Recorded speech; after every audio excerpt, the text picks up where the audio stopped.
ধন্যবাদ। যেমনটি বলছিলেন, আমি এই মুহূর্তে নেত্রকোনা জেলার পূর্বতলা উপজেলার লেডিকান্দা গ্রামে আছি। আপনারা জানেন যে ব্রিটিশ বিরোধী আন্দোলনের অন্যতম নায়ক ছিলেন যিনি টিপু শাহ, তার বংশধরের বাড়িতে আমি এই মুহূর্তে আছি। এখানে তারা প্রতি বছর বাৎসরিক যে উরস সেটা করে থাকে। 294তম উরস আজকে স্থাপন হচ্ছে। গত 2 দিন যাবৎ এখানে সেই উরস উপলক্ষে লক্ষ লক্ষ লোক জামায়াত হচ্ছে। আপনার বিভিন্ন জেলা থেকে এখানে লোকজন আসে। ইভেন কি যে টিপু শাহর যে বংশধররা ইন্ডিয়া থেকেও এখানে হাজার হাজার লোক এসে কিন্তু এই করম শাহর মাজারে এসে 5 দিন ব্যাপী উরস হয়। এখানে আমাদের সাথে অনেকেই আছেন। আজকে আমরা এই উরসে আছি।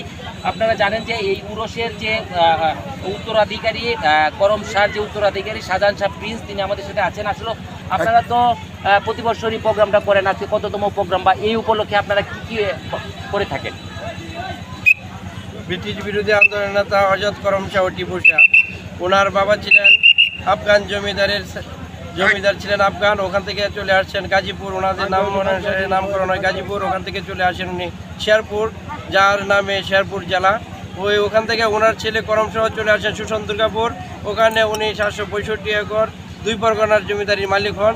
ওখান থেকে কথিত আছে কংস নদী গরম পাও দিয়ে লেটির কান্দা এসে লেটা মারে পয়সা থাকতেন, তাই নাম হয়েছে লেটির কান্দা। আজকে এই বিশ্বের মাঝে ঐতিহাসিক লেটির কান্দা পাগলবাড়ি, এখানে সারা বিশ্ব থেকে এই পাগলবাড়িতে এই উরস মেলায় মিলন মেলায় একত্রিত হয় সকলেই মাঘ মাসের চাঁদের পূর্ণিতে। এটা 7 দিন হয়ে থাকে। আজকে আমরা 2য় দিন উদযাপন করতেছি। এভাবে বর্তমানে প্রায় 1 মাস এই মেলা চলে টিপু শাহর নামে, এবং পবিত্র উরস উপলক্ষে হাজার হাজার লাখ লাখ ভক্তবৃন্দ আগত। তাদের জন্য আহার্যের ব্যবস্থা করেন প্রশাসন, জেলা প্রশাসক এবং এই সাংবাদিক বিন্দু সকলেই মিলে, এবং এই সুশীল সমাজের যত নেতৃবৃন্দ আছেন। এই অনুষ্ঠানটা প্রতি বছর তাদের সার্বিক সহযোগিতায় এবং আমার এলাকাবাসীর সহযোগিতায় আমরা করে থাকি।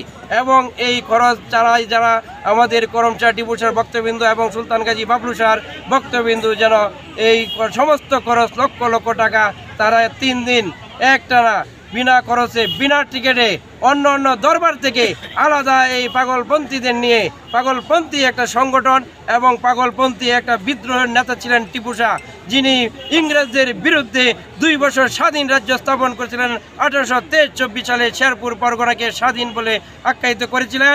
এই লেটির কান্দা পাগলবাড়ি থেকে, লেটির কান্দা থেকে এই পরিচালনা করতেন।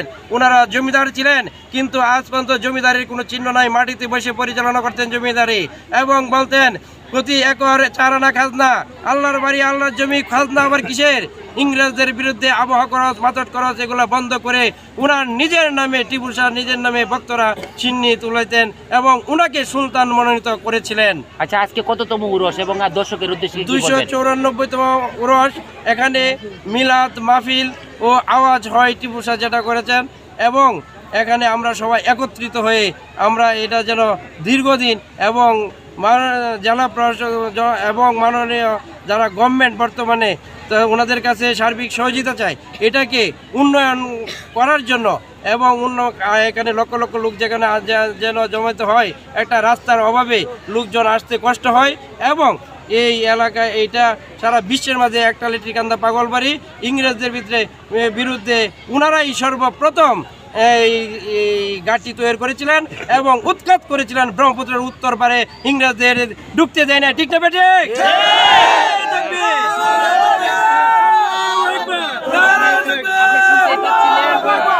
শুনতেই পাচ্ছিলেন যে আসলে ব্রিটিশ বিরোধী আন্দোলনের অন্যতম প্রতিকৃতি যিনি ছিলেন, তিনি কিন্তু এই নেত্রকোনা জেলার লেটির কান্দা গ্রামেই এসে তিনি অবস্থান গ্রহণ করেন, এবং এখান থেকেই তিনি মৃত্যুবরণ করার পরেই কিন্তু এই গ্রামের নামকরণ করা হয় লেটির কান্দা গ্রাম। যার কারণে এই গ্রামটি পূর্বতলা উপজেলা নয়, শুধু নেত্রকোনা নয়, সারা বিশ্বব্যাপী পরিচিত। আজকে সারা বিশ্বের থেকে বিভিন্ন জেলা এবং দেশের থেকে লোকজন এসে কিন্তু সেই উরস মুবারক এরা পালন করে থাকে। যদিও একটু প্রতিকূল পরিবেশ, একটু অবস্থা, দেশের পরিস্থিতির উপর একটু করে আইন শৃঙ্খলা বাহিনী পর্যাপ্ত নিরাপত্তা দিচ্ছেন, এবং কি সকল ধরনের নিয়মকানুন মেনেই এখানে যে পাগলরা আছেন, প্রচুর পাগলরা, তারা এই অনুষ্ঠান উরস করে যাচ্ছেন। এই ছিল নেত্রকোনা পূর্বতলার লেটির কান্দা থেকে পাগলপন্থী আন্দোলনের যে অন্যতম প্রতিকৃতি, তার সর্বশেষ তথ্য।